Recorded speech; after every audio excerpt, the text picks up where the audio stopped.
In the beginning, there was no sign of humans among the stars. The galaxy was ruled by old, powerful species, creatures who lived for thousands of years, who could bend energy with their minds, and who had shaped the very structure of space. They called themselves gods, not out of arrogance, but because there was no one to challenge them. They had built temples on moons, floated cities above suns, and traveled faster than light for so long that they had forgotten the meaning of fear. In their minds, they were eternal. The Council of Nine, made up of the most ancient species, had existed for millions of cycles. These were beings who no longer used words. They spoke through light, thought, and gravity. They ruled not through war, but by silence. When the Council passed a decision, entire systems obeyed. And for a long time, the galaxy was quiet under their watch. But lately, something had changed. It began as whispers, just rumors, passed between traders and old travelers. A planet had gone silent, not destroyed, just gone. No signal, no transmission. Then another, and another. The patterns were strange. These were outer rim colonies, poor, forgotten places. No one important lived there. No wars were happening nearby. But still, something was happening. Some blamed ancient AI, rogue machines from a forgotten war. Others thought it was a cosmic plague. A few even believed it was the work of the Black Silence, an old myth told to scare children about stars that disappear without reason. But the truth was, no one really knew. One species, the Junari, were the first to investigate. Their ships were small but fast. They went to one of the dead planets, landed, and scanned everything. What they found was confusing. The cities were untouched. Buildings still stood. There were no signs of violence. But there were no life forms either. It was as if everyone had just walked away. Their tools were still running. Meals were still half-eaten. One room even had a child's toy still moving slowly in the wind. That was the first sign. Then came the signal. It was faint, buried in static, but it repeated over and over from a distant star system. A simple, strange phrase. We were observed. At first it was taken as a distress call. But when decoded deeper, it turned out the signal wasn't from the victims. It was from something watching them. That phrase, "we were observed," sent chills through even the most emotionless races. Commander Relak, a military leader of the Vorth Dominion, sent a scout fleet. These were warships designed to fight in black hole gravity and survive solar flares. They never returned. Only one drone came back, heavily damaged, and what it showed changed everything. The footage was simple. A vast object floating in space. At first it looked like a broken asteroid or a forgotten mining station, but its shape was too precise. It wasn't random. It was like a giant spear, forged from dark material no one had ever seen. Its surface looked alive, pulsing slowly like it breathed. It had no visible weapons, no engines, no flags. But the moment the Vorth fleet approached, the drone recorded a pulse of energy that disabled every ship at once. No explosions, no damage, just silence. Total, complete silence. That silence. It was worse than any weapon. The footage ended there. The drone had managed to escape, but its systems were corrupted. The last thing it recorded was a single word flashing on its screen before it shut down. Observe. This caused panic in the highest circles of power. The Council of Nine met, in secret for the first time in centuries. Beings of living flame, crystal minds, and gaseous bodies floated together, unsure for once in their immortal lives. Who had this power? What species could shut down entire fleets without firing a shot? No one had seen technology like this, not even the ancients. And then someone said it. A word forgotten in galactic history books. Humans. It was an insult once, used to mock those who believed in myths. The humans were a primitive species from a small blue planet on the edge of a forgotten system. They had no place in the Council, no power. They had barely left their solar system when the Council last observed them, thousands of years ago. The gods had written them off as violent, slow, self-destructive. No one had heard from them in ages. But what if they hadn't died out? What if they had just gone silent? The idea spread like wildfire through the inner circles. If this was humanity, then something had changed. They were no longer small, no longer weak. And whatever this battleship was, it wasn't made for peace. It wasn't made for conquest either. It was made for something else. Observation. It was the oldest kind of fear. The fear of being watched by something far beyond your understanding. The kind of fear the old gods used to instill in lesser species. And now, it was being turned back on them. The Aruthel scholars of light, who lived on a sun-sized archive, discovered something even stranger. They compared the footage of the object with ancient star maps from thousands of cycles ago. They found that the ship, or something like it, had been seen before, faintly in the background of collapsing stars, always watching, never interfering. Only now had it made itself known. That's when the name began spreading. The Silent Battleship. It didn't come with noise. It didn't come with threats. It came with the quiet power of something that no longer needed to prove itself. And slowly the galaxy began to realize something horrifying. If this was humanity, then they hadn't come to join the Council. They had come to watch it. Every empire started to rethink its history. Had the humans been growing in the dark, hidden, forgotten?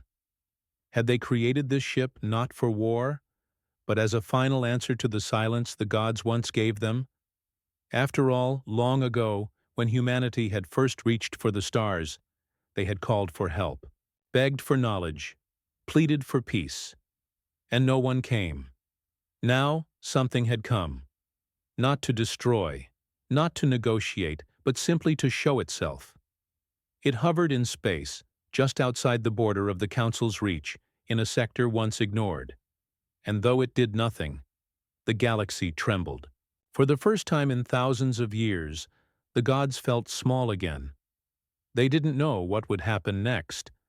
But deep in the hearts of even the most arrogant species, one truth settled in like cold fire. The observers had become the observed. And in that moment, across every star system, a strange hush spread.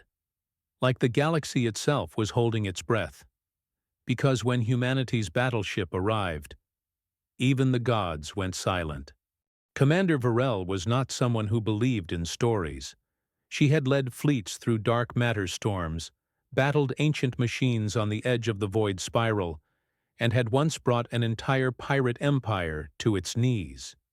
She was known across the galaxy for her calm decisions and sharp mind. So when her sensors picked up a strange, slow-moving object drifting toward the Nebulan belt, she didn't panic. She didn't even flinch.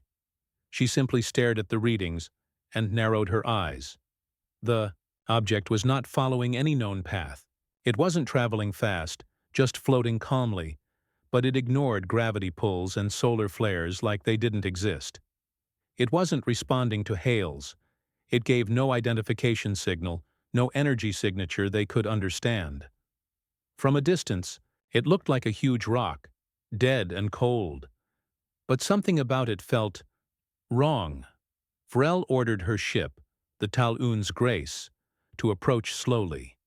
As they came closer, the shape of the object became clear. It wasn't a rock. It was a ship, a massive one, larger than any Solari warship, larger even than the Council's Star Palace. And it was built in a way that made no sense. Its angles were smooth and sharp at the same time. Its surface didn't reflect light, but absorbed it completely.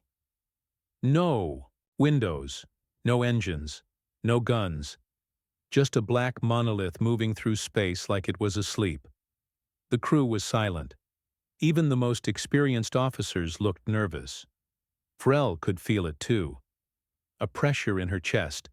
Not fear exactly, but something ancient. Like this thing didn't belong in this time.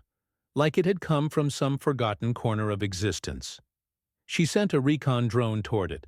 The drone got closer, scanning. It didn't detect any life forms. No known power source. Just silence. Then something happened. The drone's video feed started to shake.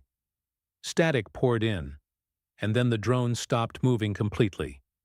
No explosion, no beam. It was as if it had hit a wall made of nothing. It just froze, and its signal died. Frel immediately pulled her ship back. Suddenly, their ship's lights flickered. All the displays glitched.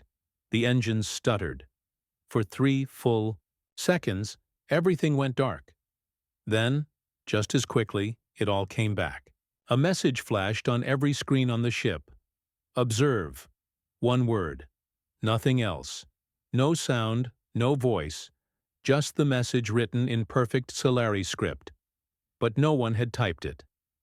That was when Varel knew this was not a lost ship or ancient ruin. This was something alive. Not in the way animals live, but alive like a storm, like a force that watches and waits. Something was inside or part of it, and it knew they were there. She sent the footage to High Command. The reply came quickly. Do not engage, do not approach. Just monitor and report. But by the time they looked back, the ship was gone. Not in hyperspace. Not cloaked, just gone. No trace. No signal. The stars looked untouched.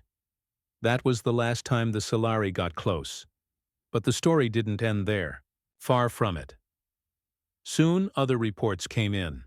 Ships from the Caldari Syndicate saw the same object over a dead star system. They described the same silence, the same overwhelming presence. Then the Kree-Loon miners saw it near the veiled dust field. A few dared to scan it more aggressively, and vanished completely. The silent battleship, as it began to be called, wasn't staying in one place. It was moving, slowly, calmly, but with a clear pattern. It was visiting places where great violence had occurred, places where entire civilizations had been destroyed, where weapons of mass extinction had once been used, and wherever it appeared, technology failed. Not destroyed, just silenced. Shields fell, engines died, weapons became useless. And always, before it vanished, it left the same message. Observe. Some thought it was a warning. Others thought it was an invitation. But most believed it was a judgment. The Tal Un's Grace was later boarded by agents of the Council. Vrel was taken in for questioning. Not as punishment, but because the Council had never seen anything like this. They wanted to know everything, every detail, every sound, every feeling. They asked her what she felt when she saw it. She said it was like looking into a mirror held by something above them. Something old. Something that knew every secret they thought they had buried. The Council was not used to being afraid. But this was different. They started searching for the source. Who built it? Where did it come from? The materials didn't match anything in the galaxy. No planet had the kind of metal it was made of. No blueprint existed in the databases. And it didn't move like a ship. It moved like an idea, slipping between places without effort. Then, in the deepest records, in the forgotten vaults of the Creel monks, someone found an old observation file, 10,000 cycles old. A small primitive race had once sent signals into space. Not requests, not threats. Just greetings, introductions, messages about their world, their languages, their hopes. The Council had received them, analyzed them, and dismissed them. Humans. That was the name the file used. Back then, humans were considered unimportant. A young species with high aggression, no faster than light travel, and too many internal conflicts. The Council had watched them briefly. then looked away. They had more important matters to focus on. Now that same species had returned with a ship unlike anything ever seen. A ship that didn't fire weapons, but could disable armies. A ship that never spoke, but made even the stars feel quiet, and it was watching them. The gods who ruled this galaxy had never been questioned. Their word was final. Their wars shaped the fate of thousands of worlds. They had crushed rebellions, tamed black holes, erased entire species for disobedience. But now, something had arrived that didn't care for power or control. It simply wanted them to see. That word, observe, began appearing in strange places. On satellites, on ancient ruins, on crumbling data archives. It wasn't being sent, it was being found. Like it had always been there, waiting. Civilizations began panicking. Some worshipped the silent battleship as a divine force. Others prepared for war. But no one could find it, and no one could follow it, because it appeared only where it chose to be. A rumor spread that one of the Council's own tried to send a weaponized thought signal to track and destroy the ship. That being hasn't been seen since. His home star collapsed 3 days later, quietly. No shockwave. Just gone. The silent battleship continued on, passing through systems slowly, calmly, leaving only confusion in its wake. And though it never fired a single shot, it changed everything. People began to question the Council. If humans could build something like this in silence, what else had they built? What had they become in the dark, and most importantly, why? Had they come back now because everyone understood one truth deep in their bones? The battleship didn't come to destroy. It didn't come to save. It came to judge, and that's what scared them the most. Across the galaxy, all-powerful species now looked toward the stars with new fear. Not of war, but of being watched by something far beyond their comprehension. The kind of fear the gods had once used to control others, now being turned back on them.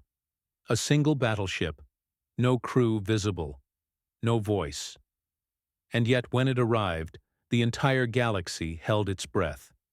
Because when Commander Varel first saw it, something deep inside her whispered a truth she could not deny.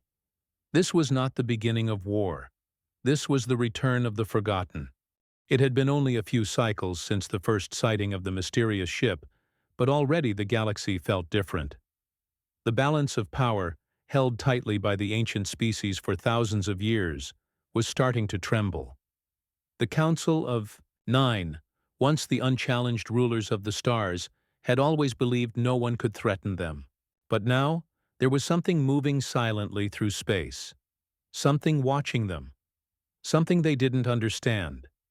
And worst of all, it did not fear them. The Council began to act. Secret meetings were held in deep space chambers, hidden, even from their own people. The gods of the galaxy gathered, beings made of plasma, energy, living stone, pure sound. These were the ones who shaped star systems with their will. Yet now they spoke in whispers, afraid to even mention the ship directly. They gave it a name among themselves, the Observer. Some believed it was a test from the old universe. Others believed it was a ghost of something their ancestors had wronged. But one fact was clear. This ship, this human creation, had the power to bring entire fleets to a stop without even firing. Despite the fear, some within the Council still believed they were in control. The Aerith Dominion, known for their aggressive nature, pushed for action. They saw the silence of the ship as weakness. They called it a bluff. To them, the only answer was force. They gathered the strongest armada in recent memory, more than 300 ships, each armed with weapons powered by neutron stars, antimatter, and psychic weapons. The fleet moved to intercept the Observer near the Gorian Divide, a dead region of space filled with cosmic debris and forgotten war ruins. The plan was simple: destroy the ship, then silence the growing panic across the galaxy. It would be a message to everyone. The gods are still in control. As the fleet approached, The observer remained still. It floated like it had no interest in them. No shields went up. No warning was given. The Aerith ships surrounded it, locking weapons. The order was given. In an instant, everything changed. Before the first weapon could fire, the ships began to shut down. Not explode, shut down. One by one, the lights dimmed. The engines stopped humming. The screens went black. Crews screamed, in panic. Even backup systems failed. The most powerful ships in the galaxy were now floating metal coffins, and in the center of all this silence, the observer didn't move. It didn't speak. It just existed. Then, for exactly 9 seconds, all ships received a signal. But it wasn't sound. It wasn't light. It was memory. Each crew member suddenly saw visions, not of their own past, but of humanity's. They saw Earth, burned and broken. From war, then healed. They saw humans crawling out of ruin, building again, reaching the stars. They saw pain, love, betrayal, survival. They saw a race that had cried for help and received silence. A species left alone in the dark. And most of all, they saw what humanity had become. Not gods, not monsters, witnesses. Then the vision ended. The ships powered back on. All systems returned. Not a single weapon had been fired. No one was harmed. But the entire Aerith fleet returned in shame. They didn't speak of what they saw. They just left. After this, the Council officially declared the observer a non-engagement entity. That meant no one was allowed to attack it. But that wasn't done out of respect. It was done out of fear. Despite the warning, others still tried. Small empires, power-hungry warlords, pirate kings. All of them sent their fleets, thinking they could defeat the observer. Some tried hacking it. Others used illegal star killers or reality-bending weapons. None of them returned, or rather, they did, but changed. Ships floated back with no crew, no damage, but all systems rewritten in a language no one could translate. A few ships returned with their crews alive, but those people no longer spoke. They had seen something that made them silent forever. A few had tears running down their faces. A few smiled softly like they had found peace. But they said nothing. And when asked what happened, they simply whispered, "We were observed." Then they went quiet. That's when fear turned to confusion. The observer didn't conquer. It didn't demand anything. It didn't even communicate. It just continued to appear in systems, always the same way. Slow arrival, silent presence, complete power. But there was a pattern. It always visited places with deep wounds, planets scarred by war, dead moons filled with bones, stations where genocide had once occurred. It never approached living cities. It never entered council territory unless it was near something ruined. Slowly, people began to wonder, was it cleaning up? Or was it mourning? Then came something unexpected. At the edge of the Helix Rift, a dying planet called Serenarv was in its final hours. The atmosphere had collapsed due to mining, and its population was begging for evacuation. The Council had ignored their cries. They said it was too dangerous, not worth the resources. Billions were about to die. The observer arrived without a word. It sent hundreds of small drones into the planet's orbit. These weren't weapons. They were repair bots, unlike anything known. They didn't fix buildings. They repaired the planet itself. Atmosphere was restored. Gravity was stabilized. Radiation levels dropped. Within one standard cycle, the planet was alive again. The people of Seren IV fell to their knees, not out of worship, but out of disbelief. They had never seen mercy from their rulers, and now, from something unknown, something feared, they received a gift. The council panicked. They called an emergency meeting, and this time, There was no pride left in their voices. The question was simple, but terrifying. Why is humanity helping now? Because everyone remembered the past, thousands of years ago when humans first sent signals into space, messages of peace, requests for contact. The galaxy had ignored them. No one helped. No one replied. The old species watched and did nothing. And now, something born from that silence had returned. A ship not meant to conquer. A ship not meant to destroy. A ship meant to witness. A reminder, some said it was a weapon, of guilt. Others called it humanity's revenge. But those who had looked into it closely, those who had been observed, began to believe something deeper. The observer was not here to punish. It was here to remind, to show the gods what they had become, to reflect back the silence they had once given. And that reflection was unbearable. One elder from the Mirka order, a species older than even the council, gave a speech broadcast across neutral systems. His words were simple. We once saw humanity as nothing, but now we see our past reflected in their silence. We feared them for their power, but we should fear ourselves for our failure. After that speech, temples began to appear, not to worship the observer, but to remember, to admit guilt. Shrines appeared on war-torn worlds, marked with human symbols, not as offerings, but as apologies. The silent battleship continued on, never stopping, never speaking. It appeared over the planet Azareth, once turned to glass by the Council's wrath. It drifted over Zelthar, where 10 billion were lost in a mining rebellion. And everywhere it went, silence followed. Systems would pause, rulers would wait. And then, just as calmly, it would leave. No destruction, no chaos, just a quiet, terrifying presence. And after every encounter, a strange change took place. Empires began reducing their fleets. War factories slowed down. Old rivals started talking again. Not because the observer demanded it, but because no one wanted to be watched by it again. No one wanted to be judged by the silence of the ship, because when it stood still, when its dark surface absorbed all light and time seemed to stop, everyone could feel it, not the power of a weapon, but the weight of truth. And the truth was simple. The gods had failed. And now, something had come to remind them of that failure, without anger, without sound, only observation.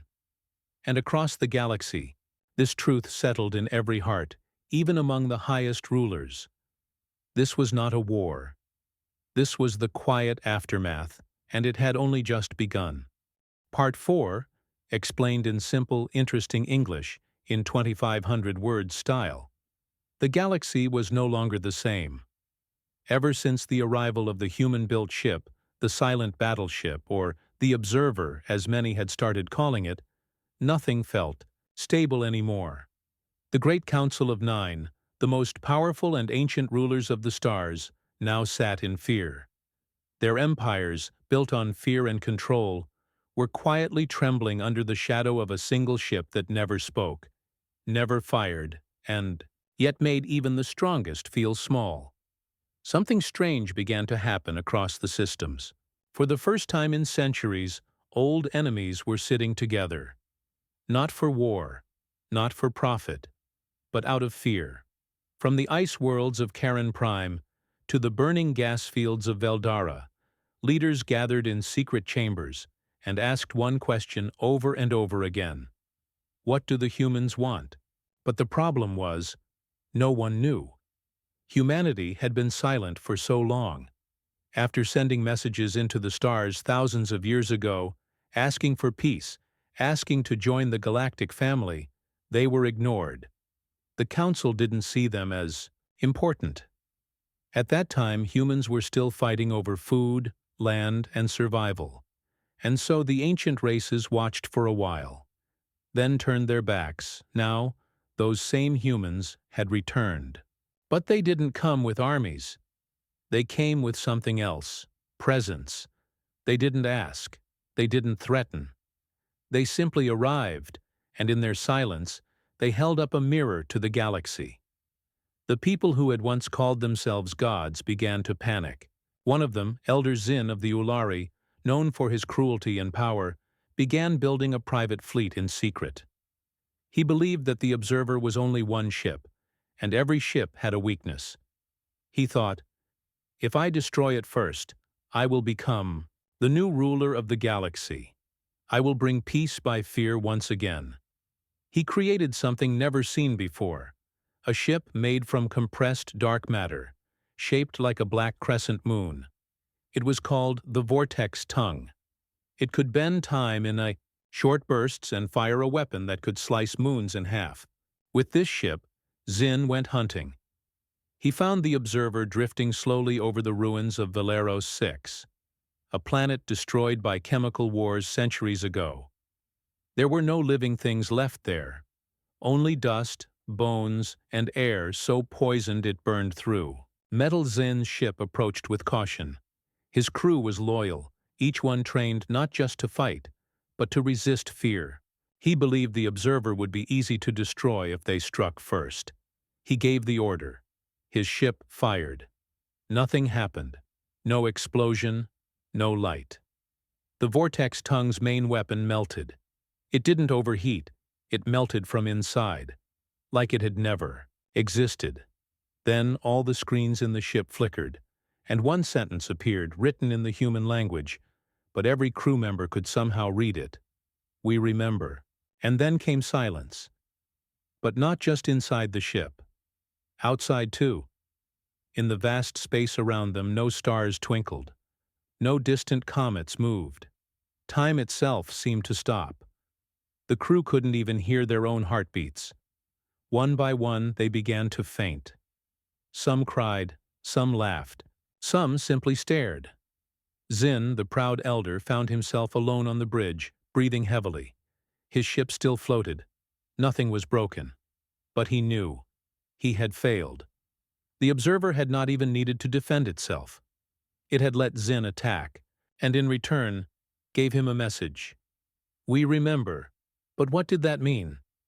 Zin was returned to his empire, unharmed.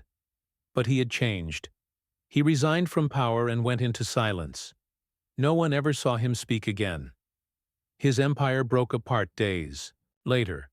Without their cruel leader, the people felt free. Across the galaxy, this pattern continued.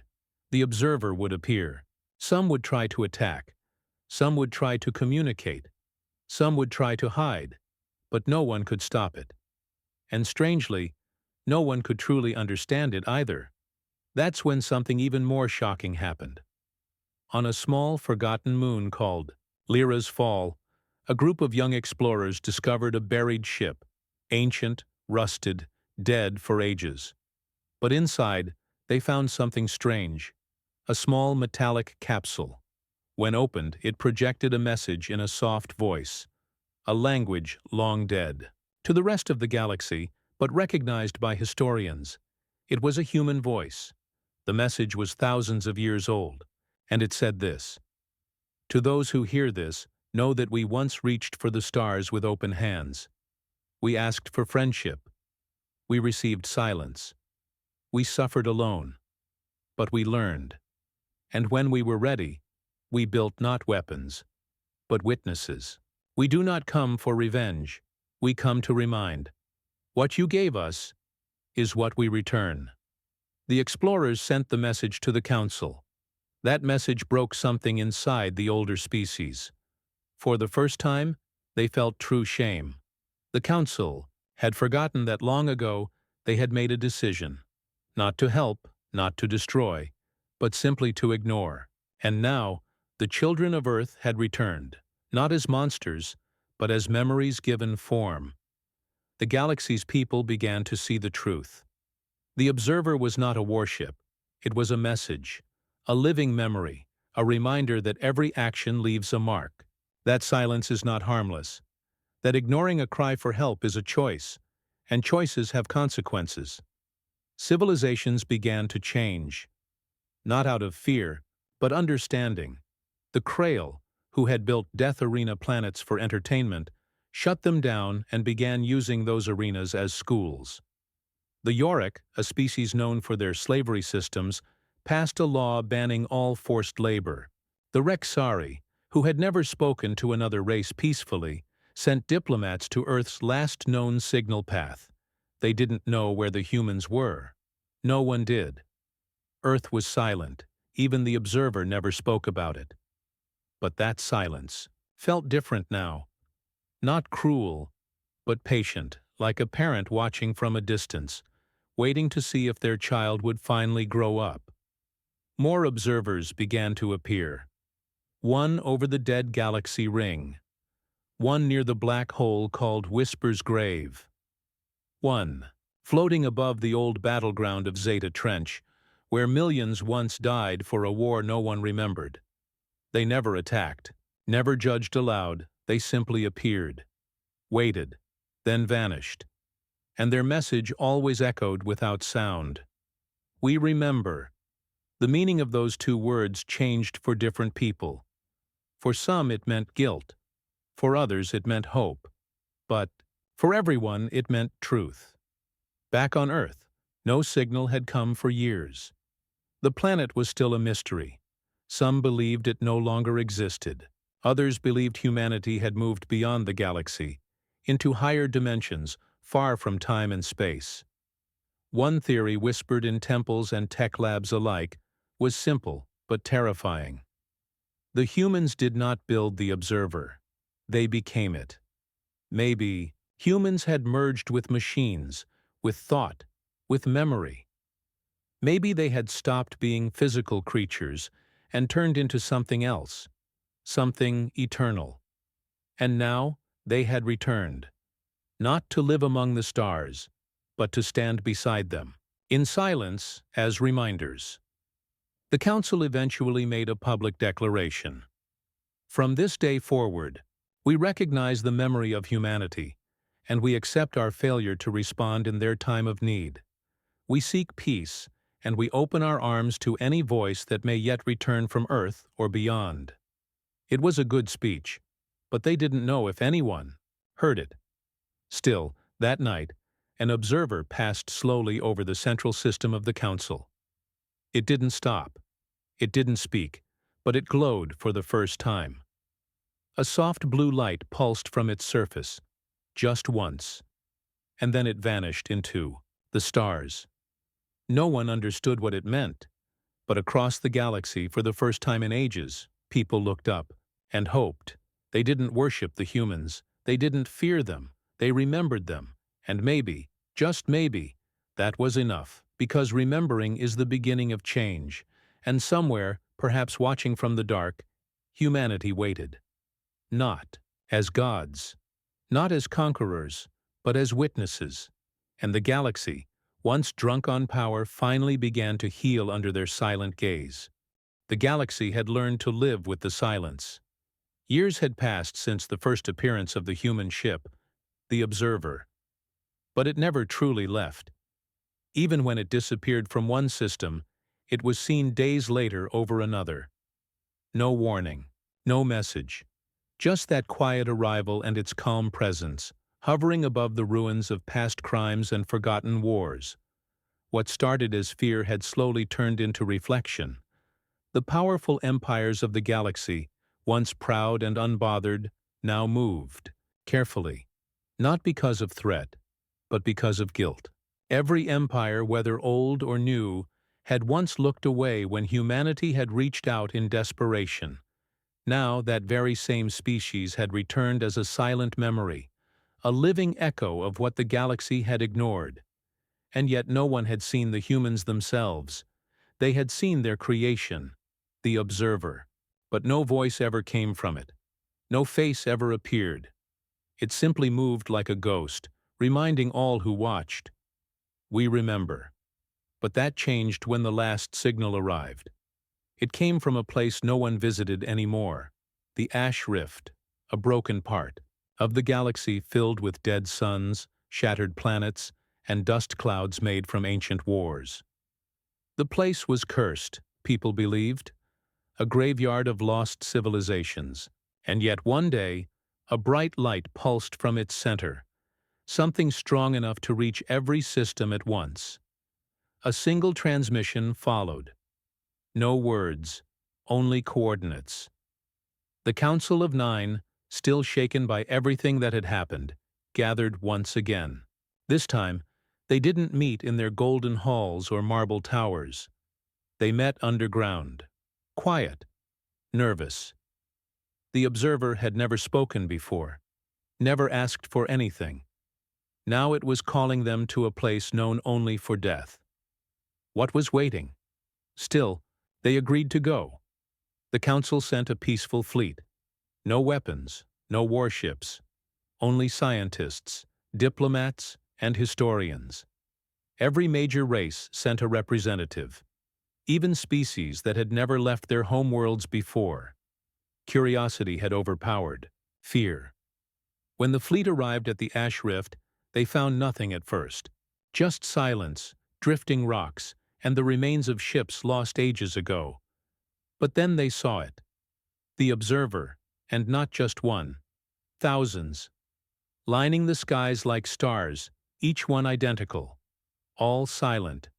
All still. A formation so perfect it stretched across space like a giant curtain of shadow and memory. And in the middle, something different. A single structure. A black spire rising from the core of a broken moon. It pulsed with a soft blue glow. It was the source of the signal. The council ships slowly approached. They expected resistance. But there was none. Their shuttles landed. The spire opened. Inside, there were no guards, no threats, just a long corridor, made of smooth, dark metal. It felt old, but not worn. At the end of the hall, they found a chamber, and in that chamber, a recording played. It was the first time in thousands of years anyone had heard a human voice.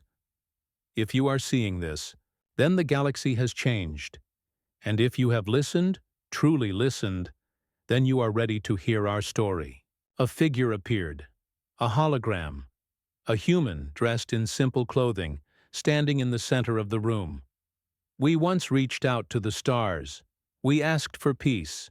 We were children, naive, but hopeful. You ignored us, not because you hated us, but because we didn't matter to you. And so we were left to suffer alone. Our world burned, our people broke, but we survived. The voice didn't carry hate, it carried calm. We remembered that silence, that coldness, and when we rose again, we decided we would never be like you. We would never ignore suffering, but we would also never forget. The hologram changed. Scenes from Earth flashed. Its destruction, its rebuilding, its journey to the stars. It showed humans building their first interstellar ship, not out of metal, but out of memory. A ship built to record, to witness, and to remind.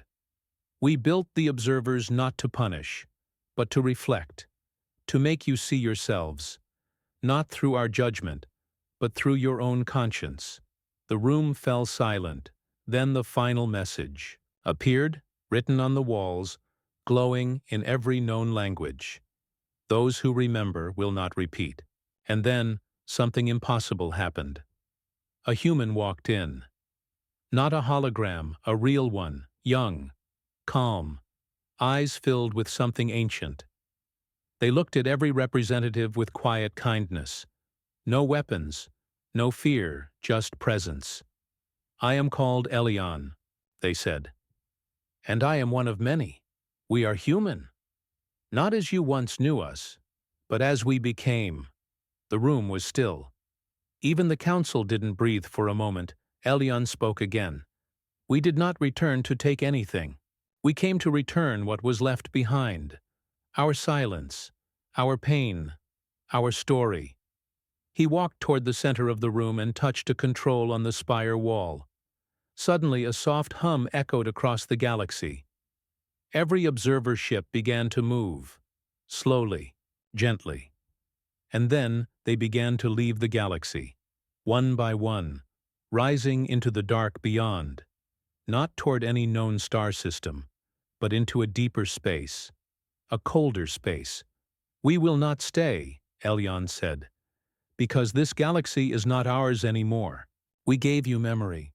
What you do with it is your choice." A diplomat from the Mirka asked, voice shaking, "Will we ever see you again?" Elyon smiled. "Only if you forget." Then he stepped into light and vanished. Back in their systems, people watched as the observer ships disappeared. Entire skies lit up for a moment, then returned to black, and the galaxy, for the first time in a long time, felt truly alone. But this time, it didn't feel abandoned. It felt responsible. Empires began to change laws. The poor were protected. The silent were heard. New alliances formed, not out of profit, but care. Schools taught about Earth, not as a legend, but as a lesson, and shrines were built, not to worship, but to remember.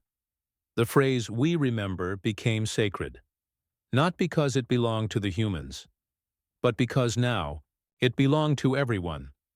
Across planets, murals appeared of stars turning into eyes. Poets wrote verses that began with silence and ended with forgiveness. And every year, at the same time the observers had left, lights were released into the sky. Galaxy-wide moment of peace. A promise that if humanity ever looked back, they would see change.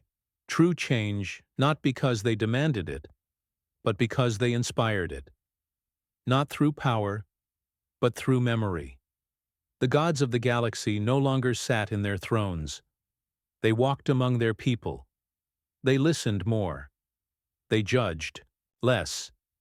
And the youngest races, now rising, were raised with the stories of Earth, not as the forgotten, but as the ones who remembered when no one else did. And somewhere, far beyond the stars, where no signal could reach, a single human stood, in silence, watching, and smiled.